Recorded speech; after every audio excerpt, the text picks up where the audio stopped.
Tunggu sampai dia ngambil.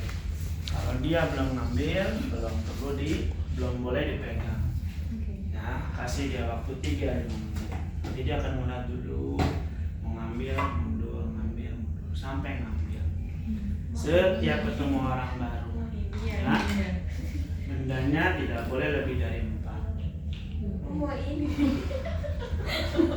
Ya, terus habis itu motorik halusnya dia belajar ngambilnya tadinya. Kamu gak ditawarin yang gitu? Jangan dulu. Jangan dulu ini. Kamu gak ditawarin yang gitu? Ini yang di depan dulu.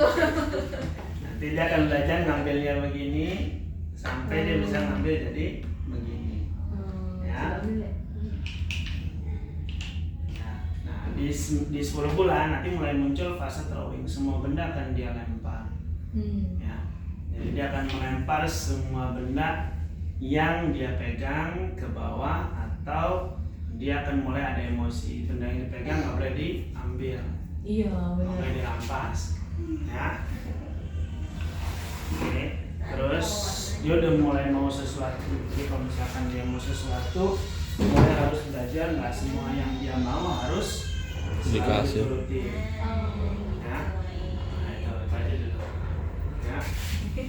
Nyariin. Tetap begini.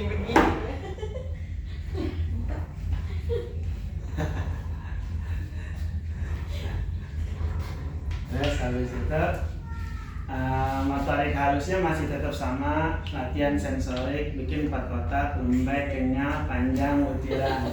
Lembek, kenyal, panjang, butiran. Jadi tata. Oh, megang ini. Penasaran dia. Nggak fokus jadinya. Nah. Nih senyum. Sayang. Sayang bukan sayang. Jangan, dia ngambil sendiri. Selalu biasakan kalau ada benda baru nggak boleh. Oh, oke. Biar dia sendiri. Nggak boleh begitu. Ya, selalu biarin bayinya sendiri yang mendekati. Oh, oke. Ya, makanya harus sabar. Nggak boleh nggak sabar. Ya, biar dia megang sendiri dan rasa ingin tahu sendiri. Oke? Oke. Nah, untuk motorik kasarnya dia mulai belajar berdiri dengan pegangan, atau berdiri tanpa pegangan. Berdiri tanpa pegangan, diberdiriin, posisinya jangan dipegang tapi begini. Oh, oke. Ya. Terus Kosakinya. Licin nih kosakinya licin nih. iya. Sekolah Sekarang aja. satu lagi, dia berjalan dengan pegangan. Jadi kita jalanin, nanti dia akan melangkah. Iya. Udah bisa diri sendiri sih. Ya, dia berdiri sendiri, nanti dia udah mulai belajar berjalan dengan pegangan. Ya, nanti kalau berjalan dengan pegangan bisa, baru berjalan tanpa pegangan. Itu di 11 bulan ke atas. Ya, selama proses itu, si adeknya latih terus begini, gitu, sehingga keseimbangannya jadi dapat. Kalau di rumah udah suka di tonton gitu sih dok, Ya. di jalan sendiri kalau apa ya? Itu berdiri dengan pegangan kan, jadi berjalan Iya, dengan pegangan. berjalan dengan Gak apa-apa, pegangan. sudah boleh, Oke. sudah boleh begitu. Ya. Kalau dia udah mulai ngambil, udah mulai main 3-5 menit baru boleh dipegang. Udah nggak bakal nangis. Oke. Bahasa dia udah ngomong mama, papa. Iya udah. Dada. Udah mulai ngomong begitu. Iya. Ya. Dan itu nanti di 12 bulan baru diajarin bahasa lengkap. Oke. Itu perkembangan ya. Tadi adaptasi, terus dia bahasa sosial, terus habis itu ngambil bendanya nyubit. Kalau ngomong ditawarkan benda, tangannya jangan diambil. Latihan sensorik, lembek, kenyal, panjang, butiran. Motorik kasarnya latihan berdiri dengan pegangan, berjalan dengan pegangan, dan berjalan Makan. tanpa pegangan. Oke, bagus nih. Ini udah bagus. Adaptasi juga cepat. Ya, udah bisa nyari ke trajektorinya udah ada.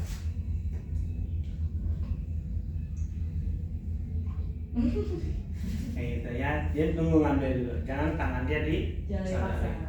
Oke. Nah, biar dia ngambil sendiri. Ya, itu perkembangan ya. Nah, untuk pertumbuhan panjangnya naik 5 cm 3 bulan oke ya. Lingkar kepala naik 1,5 cm oke.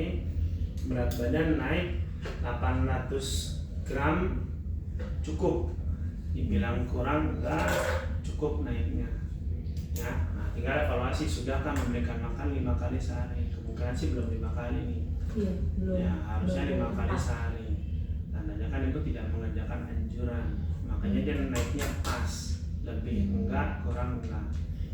Ya, tandanya yang harus berubah bukan bayinya, tapi ibunya yang harus berubah atau pengasuhnya harus berubah. Ya, biasanya kan 4 kali kan karena takut ngebangunin. Ya, mindsetnya yang harus dirubah. Sama mungkin itu sih Dok, kenapa baru 5 belum 6 karena jangka Baru waktu 4. baru 4 kali makannya. Kan snacknya harusnya 2 ya. Kan Ini snack kan snacknya 1. diberikan kalau Makannya udah habis kan udah beli. habis. Udah habis. Nah, kalau Tapi udah snacknya baru sekali karena ketika habis makan kan dia nyusu ya, nyusu tidur. Nah terus Terus baru bangun. bangun. Iya bangun. itu kan yang kuncinya itu kan. Tandanya orang tuanya nggak mau bangun. Tandanya kan bukan nggak bisa, tapi nggak niat. Oh, tapi kalau misalkan dia tidurnya dia tidurnya nggak perlu 2 jam gitu ya Dok? Enggak, kan nggak ada anjuran harus begitu. Oh nggak apa-apa ya? Kan nggak ada disuruh begitu. Yang tidurnya harus lama kan tidur yang malam, bukan pagi siang sore. Bahkan dia nggak tidur pagi siang sore pun nggak masalah. Gitu. Ya tandanya kan intinya kan sebenarnya ibu nggak mau ngajain aja, nggak mau ngebangunin. Kita Apapun mikirnya- alasannya, ya Iya soalnya kita mikirnya aduh jangan-jangan harusnya kan dibangunin, kan kasihan, kan nggak mau ngajain, ya kan? Ya itu kan alasan yang dibuat, gitu. Pada konsepnya kan ibu nggak mau ngajain aja, gitu. Dengan alasan yang ibu buat, tak kasihan dia dibangunin. Sekarang saatnya dia makan kan harusnya dibangunin, bukan dibiarin tidur. Jadi kalau misalkan snack itu biasanya diberikan ketika jam berapa aja Dok? Kan 2-3 jam dari terakhir makan. 2-3 setelah makan. Kan makan 2-3 jam kemudian snack, 2-3 jam kemudian makan, 2-3 jam kemudian snack, 2-3 jam kemudian makan. Susunya Susunya kemarin saya bilangnya gimana? segera setelah Nah makan. iya, ya udah. Habis makan nyusu snack gitu. Gimana sih? Makan air putih susu, snack air putih susu, makan air putih susu, snack air putih susu. Oh, makan air putih susu. Oke. Ya kan susu letaknya setiap jam makan. Ya, jadi apa yang ibu ribetin? Iya kayak kita masih bingung ngatur pola itu. Ya, enggak kan itu ibu yang bikin ribet. Bukan saya yang bikin ribet. Kan ibu yang bikin ribet diri ibu sendiri. Iya makanya kita nanya. Takutnya. Kan harusnya kan dikerjain. Kan saya udah bilang makan air putih susu. Nah saat ibu sudah mulai berpikir kan mulai jadi ribet. Kan harusnya nggak ribet.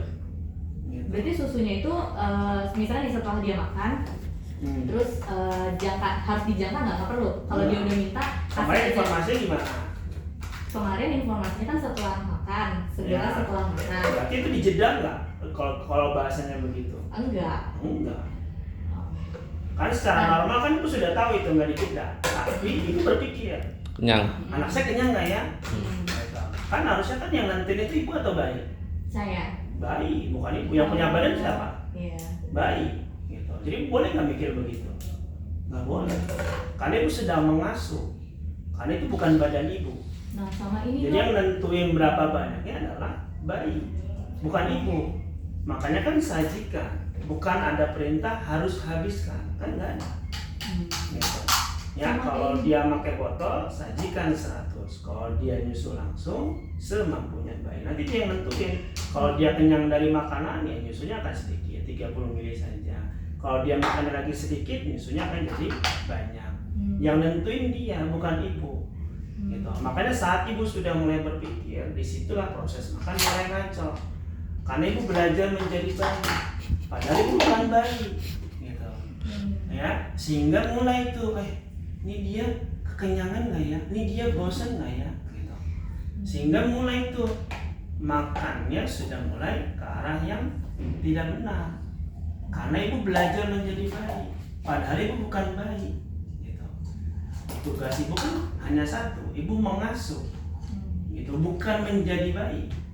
Gitu. Saat ibu mengasuh kan ibu mengasuh, ibu mengajarkan, kamu kalau makan per 2-3 jam. Kenapa dari medis anjurannya per 2-3 jam? Karena pengosongan perut kira-kira setelah 2-3 jam itu sudah mencapai 40-60%, sehingga dia akan muncul regulasi lapar dan kenyang. Yang menentukan siapa? Ya bayi, bukan ibu. Lapar dan kenyang itu haknya bayi, bukan hak ibu. Gitu. Jadi kalau ibu sudah mulai begini itu nggak kekenyangan dok, berarti ibu sudah belajar untuk melewati batas ibu sebagai pengasuh. Gitu. Dan itu pasti salah. Atau misalkan dok nanti dia tidur, nanti dia nggak kasihan tuh dok, tidur dibangunin dulu. Nanti kan kita mau ngajarin regulasi. Gitu. Dia terbiasa. Ibu nih misalkan, ibu muslim, kita dianjurkan untuk sholat 5 kali sehari, 5 waktu. Kan kita harus diajarkan dulu dari kecil. Kenapa kita harus sholat 5 kali sehari? Kalau kita tidak terbiasa sholat 5 kali sehari, ada azan zuhur, kita mau sholat enggak? Enggak, karena kita tidak terbiasa diajarkan begitu. Ya jadi kalau ibu mau ngajarin dia makan yang benar, ya pengasuhnya harus ngajarin yang benar dulu. Gitu. Kalau misalkan kita nggak ngajarin yang benar, ya dia akan mendapatkan respon yang tidak benar. Gitu. Makanya di WHO diajarkan feeding rules-nya itu adalah dia nggak ngasih target apapun ke pengasuh. Dia cuma mengajarkan, kamu atur tuh makannya 5 kali sehari. Gitu. Jumlahnya dia bilang semampunya bayi. If the baby can, you should give half cup of bawang. Nggak ada perintah harus habis. Tapi orang awam ini pengennya harus langsung habis terus, gitu, nggak sabaran, gitu. Atau dia nanti merasa nih kalau dibangunin dok, nanti dia cranky. Nggak ada anak kecil yang nggak cranky dibangunin, gitu. Ibu nih lagi main game, disuruh sholat, boleh nggak ibu marah? Bentar lagi main, nanti nunggu selesai, boleh nggak? Boleh. Tapi kan itu kan kegiatan yang harus dia lakukan, kebiasaan yang harus dia kerjakan. Itu kan sama saja dengan makan. Mau dia cranky ya kamu harus makan jam segini. Gitu. Jadi makanya yang harus berubah bukan bayinya, tapi yang harus berubah adalah siapapun pengasuhnya harus memiliki pola pemahaman yang sesama dulu. Ya kalau enggak ya nanti energi masuknya kan jadi berkurang. Ibu ngajian 4 kali kan energi masuknya kurang. Konsekuensinya ya wajar naiknya, ngepas. Sehingga nanti ibu nggak bisa protes. Padahal anak saya udah makannya banyak. Oh nanti dulu. Ibu mengerjakan sesuai anjuran nggak? Gitu. Kalau ibu nggak mengerjakan sesuai anjuran terus protes anaknya berat badannya nggak naik, ya kerjakan dulu anjurannya. Baru kita lihat kenapa dia nggak naik. Baru kita mengevaluasi energi keluar. Gitu. Ya, kebayang? Gitu. Jadi nanti bisa akan mengerjakan dengan baik karena gini. Kalau ngomongin mengerjakan rutin, itu ibu akan selalu muncul alasan untuk tidak mengerjakan. Nanti alasan yang pertama, oh ya dia lagi tidur. Alasan yang kedua, oh ya dia cranky dok. Habis kalau saya buat 5 kali itu dia jadi nggak mau makan. Jadi dia cranky banget. Jadi saya nggak mau ngerjain 5 kali. 4 kali itu dia mau dok, habis 100. Ya karena dia terbiasa 4 kali. Dirubah jadi 5 kali ya malah dia. Gitu. Nah, makanya kebiasaan itu harus dibuat dengan rutin. Supaya bisa dibuat dengan rutin harus sepakat dulu orang rumah di rumah. Jangan nanti ibu mau ngerjain 5 kali, bapaknya pulang ngeliat anaknya cranky, udah lah nggak usah, nanti aja, gitu. Atau nanti bapaknya ngebangunin, itu baru tidur, kamu ngapain ngebangunin? Jadi nggak sepakat berdua, gitu. Dua-duanya nggak sepakat, dua-duanya harus satu suara dulu, mengerjakan yang mana, gitu. Kalau nggak bisa mengerjakan, ya udah kerjakan sesuai dengan pemahaman pengasuhnya, ya cuman nanti jangan protes kalau anaknya tidak tumbuh, gitu. Karena kan tandanya anaknya yang diasuh, pengasuhnya diasuh oleh anaknya, bukan pengasuhnya mengasuh anaknya. Ya, ya nanti tinggal tentukan tuh berdua maunya gimana, gitu. Karena secara anjuran medis kan harusnya dibangunkan, bukan dibiarkan tidur. Gitu. Ya. Oke, siap. Belum. Soalnya anaknya ngeliatnya bagus nih, harusnya dia bisa ngikutin dengan baik. Gitu. Iya, kalau ngitung lagi ya, ngatur jam tidur malamnya juga kayak jadi terlalu malam dok kalau misalnya tidur siangnya kebanyakan. Ya, memang begitu, kan harusnya dibangunin. Makanya kan nggak penting tidur pagi, siang, sore. Yang penting itu tidur malam, karena hormon pertumbuhan kan murni keluar kan dominannya di malam hari, pagi, siang, sore. Jadi nggak tahu, saya itu dapat bacaan tidur harus 2 jam itu saya nggak tahu bacaannya dari mana. Karena literatur nggak ada nulis harus 2 jam.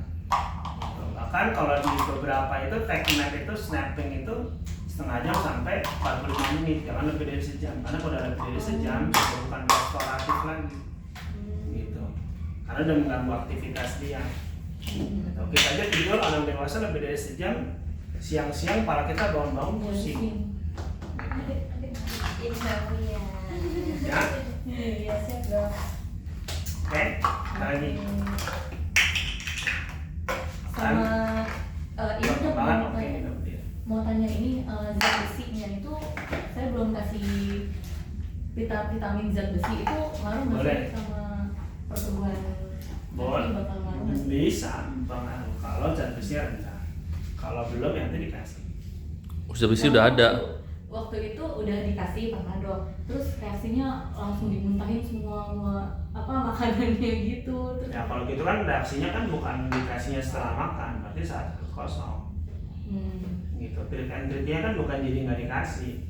Treat and treatnya apa yang harus dilakukan gitu. Jangan dikasih, berarti jangan dikasih setelah makan, sebelum makan baru dikasih. Kan nggak ada anjuran vitamin harus sesudah makan, kan nggak ada anjuran.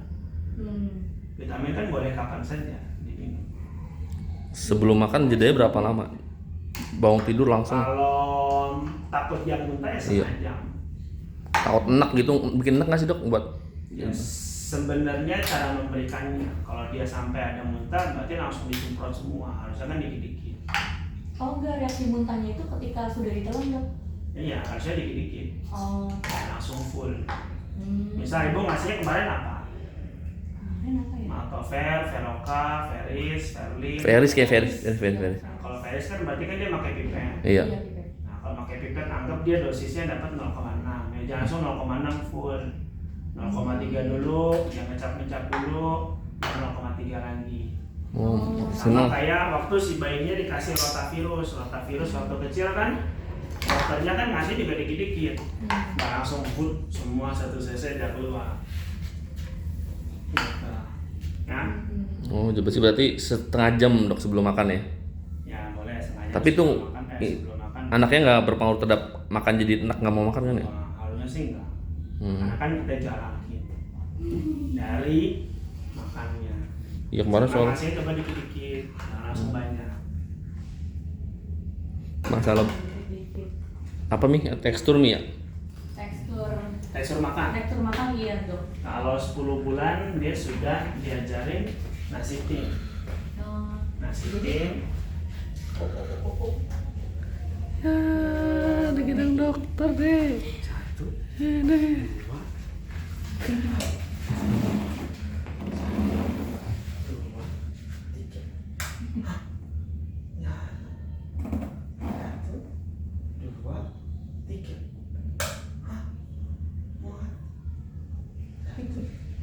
1, 2, 3.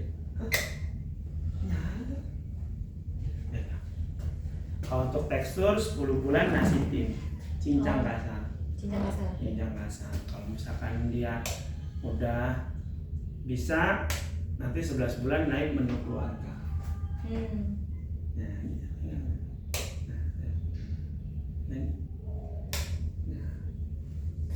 Naikin bertahap pada saat dia makan. Saat dia makan naikin bertahap sampai dia mau. Porsinya biasanya saat awal mulai naik tekstur, porsinya pasti akan berkurang secara signifikan. Iya. Nah itu normal. Normal. Makanya kan jangan memberikan tekanan ke diri sendiri bahwa piring itu harus habis. Nggak boleh, karena nanti bu akan stres dan akan mulai muncul kesimpulan-kesimpulan. Oh anak saya tuh sukanya A, sukanya B, nggak sukanya C, D. Nah, padahal kalau ngomongin belajar makan, ya nggak boleh ada kesimpulan. Kalau dia belum bisa, ya harus kita ajarin sampai dia bisa. Sehingga tidak boleh ada kesimpulan. Misal dok dia belum bisa makan telur mata sapi, ya ajarin terus sampai dia bisa makan telur mata sapi. Jangan nanti dok dia nggak suka telur mata sapi, itu dua kesimpulan yang berbeda. Karena kalau ibu beranggapan begitu, ibu jadi jarang untuk bikin telur mata sapi. Karena ibu berpikir anaknya nggak suka telur mata sapi. Tapi udah bisa boleh dikasih makanan yang Boleh. finger food gitu ya? Boleh. Walaupun giginya belum ada. Walaupun gigi. Giginya belum ada. Giginya kan ada di bawah gusi. Oh, iya. Sebenarnya nggak masalah. Itu masalah bayam. Oh iya dok, sama itu dok kan kebetulan saya tuh kalau masak malam untuk 3 kali makan besoknya karena saya kerja. Itu kalau misalnya dicampur bayam boleh nggak sih dok? Sayur-sayur yang berkuah kan sebaiknya harus fresh. Fresh. Nggak boleh disimpan. Berarti bikinnya harus dadakan. Iya. Ya sebenarnya ya kalau usia segini sayur kan juga nggak usah terlalu banyak. Protein dok ya. Proteinnya banyak Proteinnya ya. ya. Buah juga sebenarnya secukupnya juga dok ya. Makanya kan snack ada aturannya tuh. Mati ya. Snack yang bagus rekomendasi dokter snack apa dok? Yang ada karbo, protein, lemak. Karbo, protein. Itunya? Banyak kan kalau udah usia 9 bulan kan banyak. Perkedel daging, ada lemper, ada risoles. Oh, saya kira snack ini instan. Kalau Yang snack instan enggak. nggak ada yang bagus. Itu kan cuma kayak biskuit ciki-ciki Semuanya gitu. karbo dan garam isinya. Iya, bahaya natrium. Jadi kalau snack yang Iya. instan sebaiknya jangan. Kalau bisa masak. Kalau enggak dimsum. Oh iya, Kan masuk udah kategori beli. snack. Iya, kemarin udah beli dimsum sih. Ya, tapi dimsum instan udah. Tinggal angetin aja.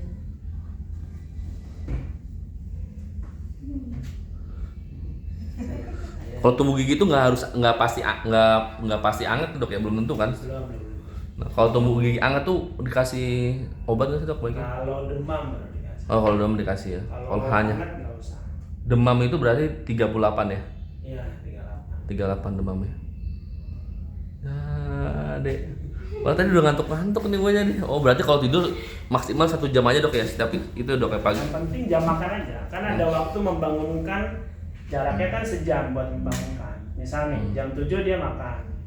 Anggap dia tidur jam setengah 9 atau jam 8 nanti. Nah, berarti kan makan lagi kan jam 9, jam 10. Ya, berarti kan ibu sama bapak punya waktu 1 jam untuk memilih kapan mau membangunkan dedeknya. Mau dibangunkan jam 9 silakan, dia udah tidur sejam berarti. Mau dibangunkan 9.30 silakan, mau dibangunkan pas jam 10 silakan. Gitu. Yang penting nggak lebih dari lewat jam makan. Jadi saat dibangunin itu juga harus ada itu tuh, Ya, harus ada range tuh, Iya. jangan bangunin langsung dikasih makan. Yang Boyo dikasih, dia nunggu 15 sampai 30 menit. Dia ngumpulin nyawa dulu baru langsung dikasih makan. Jangan baru bangun yuk langsung makan. Ya masih ngantuk-ngantuk, ya masih TNL. Iya. Gitu. Jadi kasih dia jeda 15 sampai 30 menit baru kasih makan. Jadi jeda 15 menit itu jeda untuk menangis, jeda untuk ngumpulin nyawa. Karena pasti nangis, nggak mungkin nggak nangis. Anak yang dibangunin lagi tidur nggak mungkin langsung Iya benar-benar nangis. Rewel. pasti rewel. Rewel benar. Gitu. Dan itu harus siap dihadapi. Ya. Kita aja yang dewasa saja dibangunin aja kita bisa marah. Kalau kita dalam keadaan tidur, apalagi anak kecil. Dan itu kan normal. Iya benar. Makanya dikasih jarak 15-30 menit Sebelum makan ya. sebelum makan. Kalau kita kadang-kadang sejam ya, biar anaknya benar-benar lapar. Kita ajak jalan-jalan dulu, jalan. Iya, belajar. Boleh saja. Yang penting tidak melewati jam makan. Oh iya. Karena kalau sampai ibu sama bapak bilang misalkan dok dia sampai jam makan malamnya itu kemalaman banget. Tandanya jadwal makannya itu ada yang kelewat tuh. Nggak 3 jam. Tandanya ada yang lebih dari 3 jam. Paling malam jam berapa dok? Sebelum jam 9 malam. Wah sebenarnya Oh nggak pernah sih. nggak pernah sih. Paling malam kita jam Jam 7. Jam 8 itu sebaiknya sudah nurse to sleep, sudah dipersiapkan untuk tidur ya. tidur. Iya kita pernah jam malam kasih makan pisang malah rewel anaknya. Jangan ditidurin jam 7 aja. Iya. Karena kalau tidurin jam 7 nanti tengah malam terbangun dia. Padahal di situ waktu dia yang harus tidur. Gitu. Karena hormon pertumbuhan lagi keluar di jam-jam tersebut.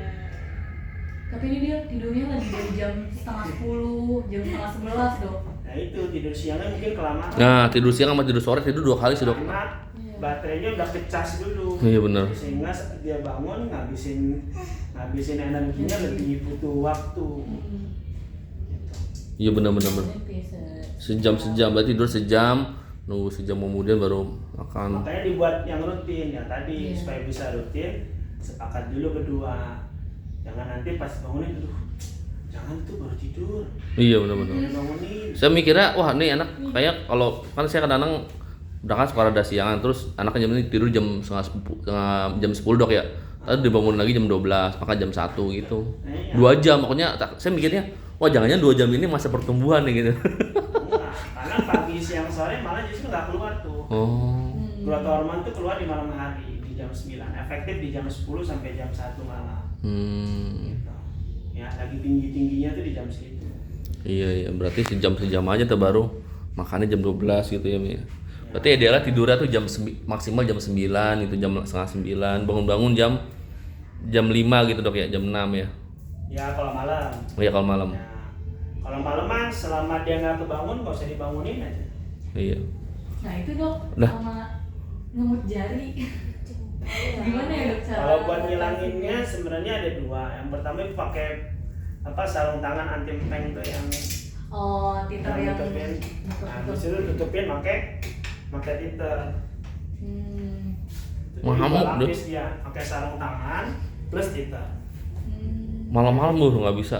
Iya. Oh. Atau harus dirubah tuh. Kalau nggak nanti lama-lama si langit-langitnya jadi kedorong ke depan. Iya pertumbuhan giginya takut berantakan juga kan Dok. Berarti harus pakai sarung tangan itu ya. Nanti beli. Sama titer, tapi bocahnya ngamuk Dok kalau Apa? Awal-awal pasti ngamuk. 5 hari kok rata-rata. hilang pasti Dok ya. Iya. Tapi harus siap dengan dia ngamuk dulu. Malam-malam. Itu pintar dia Dok segini di nih terus mau ngolongin tangannya nyemut lagi. Sarung tangannya makanya pakai sarung tangan yang kayak gini. Iya gimana Dok? Sama tante boleh. Sini sama Dok. Nggak mau. Nggak mau. Mau boneka itu lagi. Oh, boneka ambil. Tuh, sama Ambil tante. boneka yuk. Nah, nih. Mana boneka yuk? Nah, ya. Kayak yang sarung tangan anti empeng ini kayak gini. Yang begini.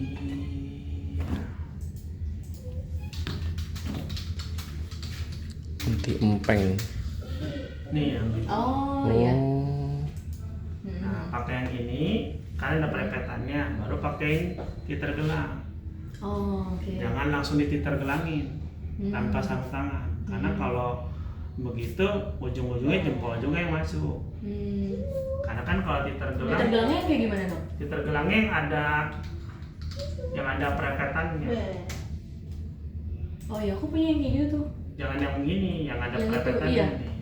Ya kita punya yang itu sih. Jadi dia bisa dimasukin, jadi dia nggak bisa ngelepasnya.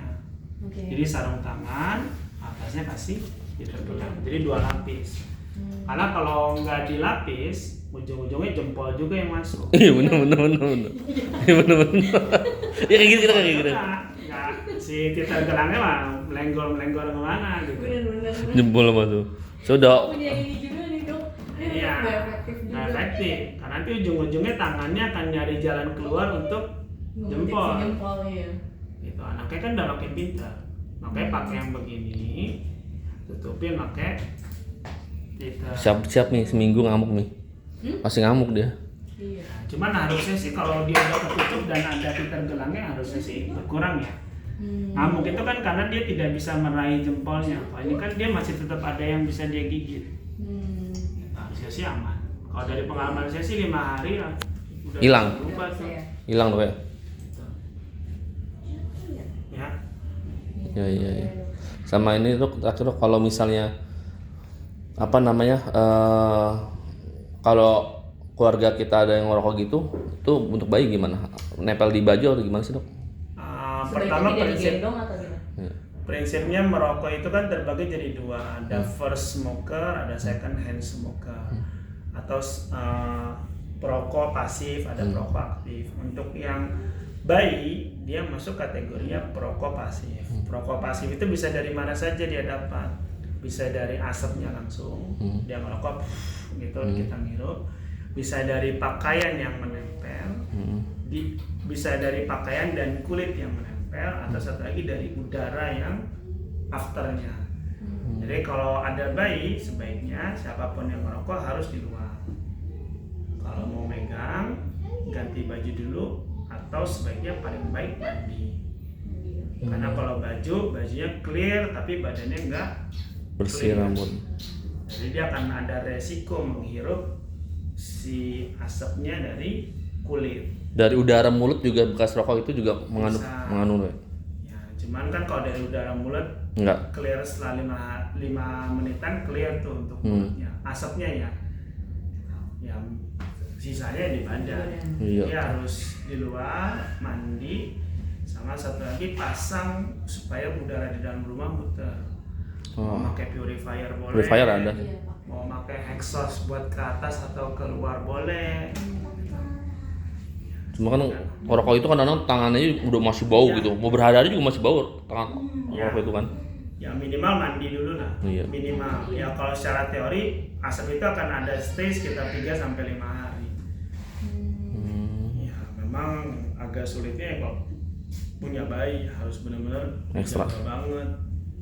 Sama itu dong, kalau misalnya nanti udah tumbuh gigi nih, misalnya tumbuh gigi baru satu itu wajib dibersihin pakai apa? Wajib pakai sikat gigi yang ada fluoride-nya. Apa? Odol yang ada fluoride-nya. Ada rekomendasi di sini? Mereknya apapun. Yang Apapun. penting sikat gigi odol anak.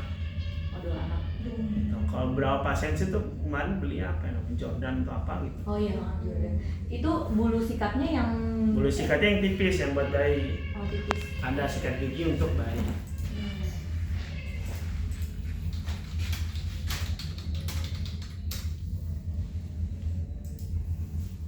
Nanti ada yang kecil yang buat bayi, ada yang mau pakai yang begini boleh, mau pakai yang ininya kecil juga boleh, Oh. mau pakai yang ini juga boleh. Kalau itu silikon gitu ya? Ya, Ada sih di rumah kalau yang silikon. itu macam-macam tuh, ada yang begini juga boleh. Nah itu dibersihin pas setelah mandi 2 kali sehari. 2 kali sehari. Ya, paling bagus tuh pagi sama malam. Biasanya kalau misalkan odol yang udah boleh anak kecil gitu ketahuan nggak apa-apa ya? Gak apa-apa, karena dia kan sejumput, sebutir nasi. Oh. Si odolnya kecil. Jadi dia yang masuk kalau penetelan juga dalam bebek yang kecil.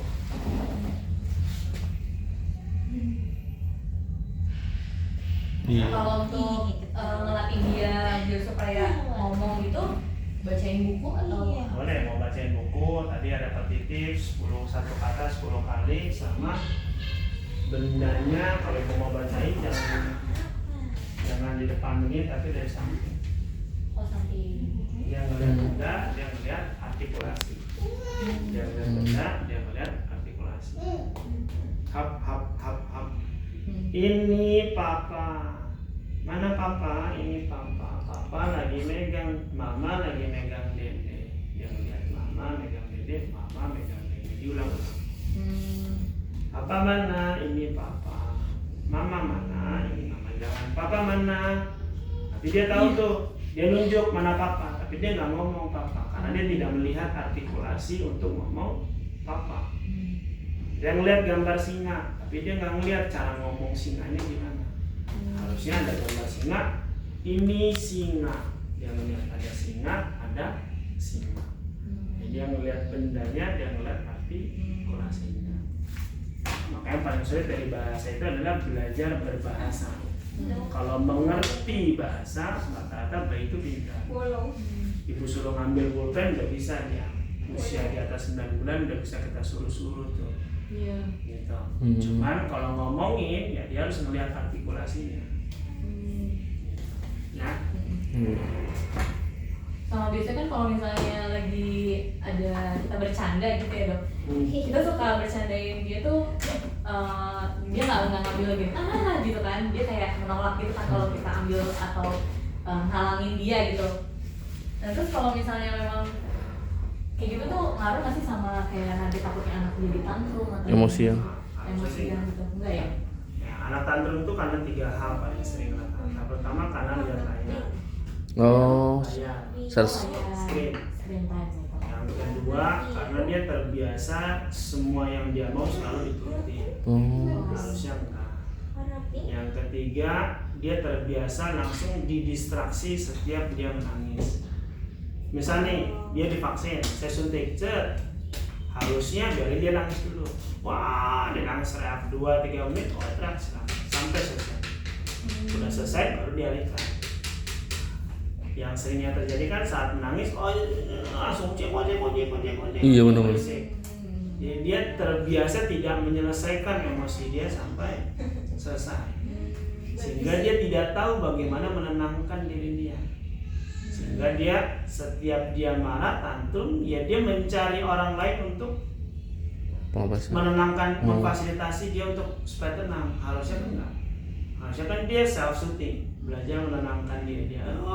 Dia teriak segala macam, dia harusnya turun setelah emosinya keluar. Kayak misalkan ibu marah ke saya misalkan. Ibu marah-marah, tapi udah selesai, udah rilis gitu. Ya kecuali saat ibu marah, saya balas. Makin berapi-api kan.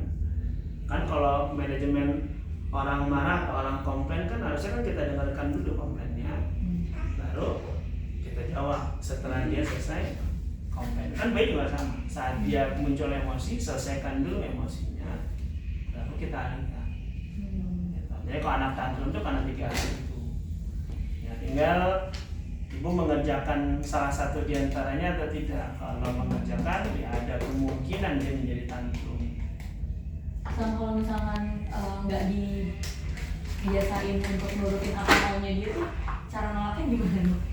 Kan tadi sepakat berdua. Misalkan gini, ibu udah tahu nih ini nggak boleh dipegang. Anggap ini lipstick ibu. Ibu pengen lipstick ini nggak dimainin sama dia. Ya saat dia mainin dia ambil. Dia nangis, ya udah biar nangis, ibu inputin. Jangan saya yang ngasih malah. Ya jangan nanti dia gitu ibu udah ngumpetin, bapaknya datang nih capek nih, ngantuk nih kan, pulang kerja kan, pengennya istirahat, suasana rumah tenang, hening gitu kan, ada kegaduhan kan dia pusing. Udahlah kasih aja, dah mandi dulu. Kan nggak sinkron. Jadi dia tahu nanti bahwa kalau dia mau sesuatu dia harus berteriak dengan kencang. Iya benar. Biasa. Dia terbiasa begitu. Makanya tadi saya bilang harus yang satu rumah ini kapalnya harus sama dulu tujuannya. Jangan beda tujuan. Ya sepakat dulu berdua. Dan selalu setiap ada argumentasi apapun tidak boleh ada di depan anak. Terserah mau argumentasi tapi anak nggak boleh di depan anak udah selesai clear. Ya. Iya. Karena dia lagi benar-benar melihat, lagi benar-benar jadi spons, jadi dia akan menghafal semua. Kalau renang gimana dok? Udah Belum setahun kan? Ya kalau anjuran Setahun.